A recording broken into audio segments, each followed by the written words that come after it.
And many articles have been written about this topic. The question is always, is political correctness why Trump won?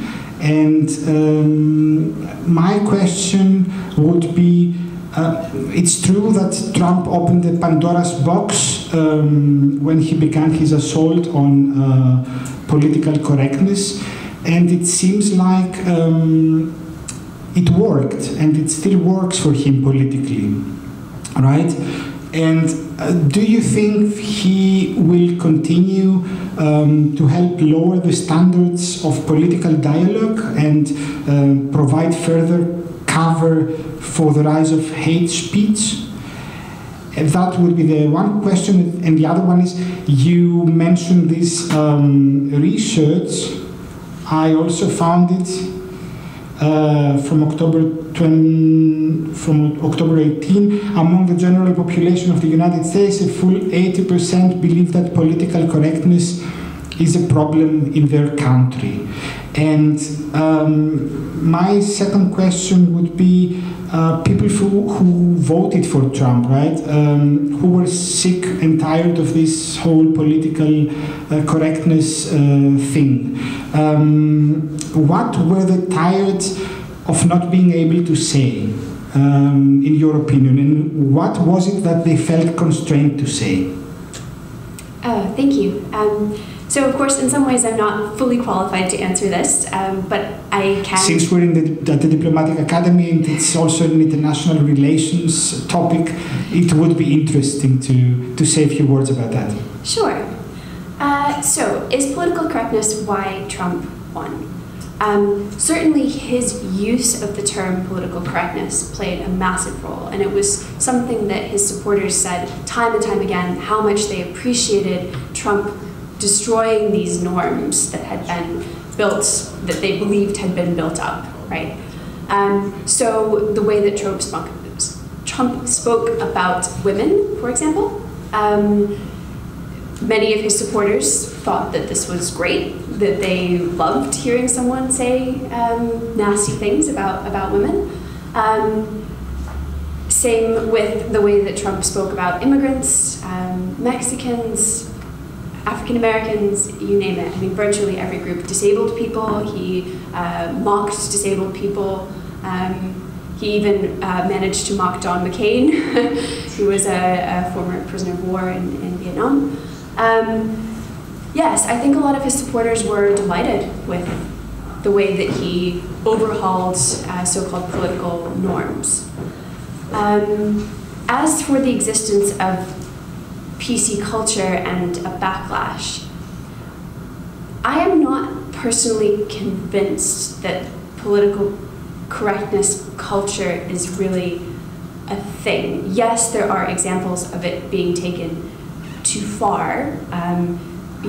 Petty attacks on well-meaning people for saying, black instead of African American, and yes, right, there are some people who feel uncomfortable with the perceived rules that are changing around them. But it seems to me that Trump really found a way with this assault on political correctness, so-called political correctness, to tap into views that people felt that they couldn't express anymore. So, for example, working class voters feeling that their livelihoods had been stolen by them. Trump blamed racial minorities, and they liked that. They thought that this was a way to salvage their pride. Now, I'm not speaking about all Trump voters. This is gross exaggeration, right? But these are trends that have been observed by subsequent research. And it is worrying, I mean, as an American, to see the persistence of racial hate, misogyny, etc. That these are things that haven't disappeared despite whatever political correctness culture we may say exists. That these are things that still exist under the surface, and it seems that Trump's voters were at least happy for someone to say these things. It didn't cost their support for him. In terms of what they're tired of being able to say, yeah, I mean, essentially that they feel that their livelihood has been stolen from them, and it's easier to scapegoat other people than to talk about the real reasons behind that. All right, great, thank you. So, Mr. Tsakalaki's, in a few points, I think you have a different opinion, and you can express it at your final remarks or your. But now I would stay in the United States. Let's go somewhere else. You mentioned these really interesting examples. I have this other example from the United States. You're an expert on literature. And I didn't know it, but in 2011 there was a new edition of this novel of Mark Twain in the United States, The Adventures of Huckleberry Finn. And this new edition caused a controversy because of the removal of a racially offensive word, the N-word, the nigger word, right? A word which appears, I think, 200 times in the book. And also the word Indian was replaced by Indians, and niggers was replaced by slaves. So, and among the most highly praised literary work, or let's say film. There are to be found today some of many examples with the most politically incorrect, let's say, ingredients. For example, the American The Human Stain of Philip Roth, or Quentin Tarantino, The Reservoir Dogs, or Pulp Fiction. Or in Europe, Lars von Trier, the Danish Lars von Trier, and his films. And my question is there a thin line between political correctness and the artistic freedom of speech? Does political correctness fit in art and in the artistic creation? And the second question, and then we can open it up, would be, you're an expert on Samuel Beckett, and Beckett said that words are all we have, right? And words fail us. And words fail us. All too often. And in the end game, he says, I use the words you taught me. If they don't mean anything anymore, teach me others, or let me be silent. So the question would be, if Samuel Beckett were alive, would he be interested in political correctness, and would he even write a theater play about political correctness? Thank you profusely for this excellent question that you posed, as not only was it to the point this time, but it also affords me the opportunity to expand on my favorite playwright of all times, Samuel Beckett, and to make mention of a few things that I wanted to do even before you posed your excellent question. First of all, you reminded me of something that one of my postgraduate students told me just before I left for Vienna. She has a friend, and I trust her implicitly that she's telling the truth. She informed me that a female friend of hers, an Icelander, who is a painter and is doing her MFA, her Master in Fine Arts, at the University in Philadelphia, in the United States, was reproached by her teachers because her paintings were too white. Now, the kicker, as the Americans say, the funny thing is that this particular woman does only portraits of her family, and she's an Icelander. So how can her paintings be anything other than white? Too white, very white, just white, merely white, only white. Okay, why was she reproached? Now, some of the things that you mentioned fall outside my remit, but as far as Beckett is concerned, I would have to say that he's been called the Shakespeare of the 20th century. In other words, he's become classic. He's part of the Western literary canon. Okay? And rightfully so.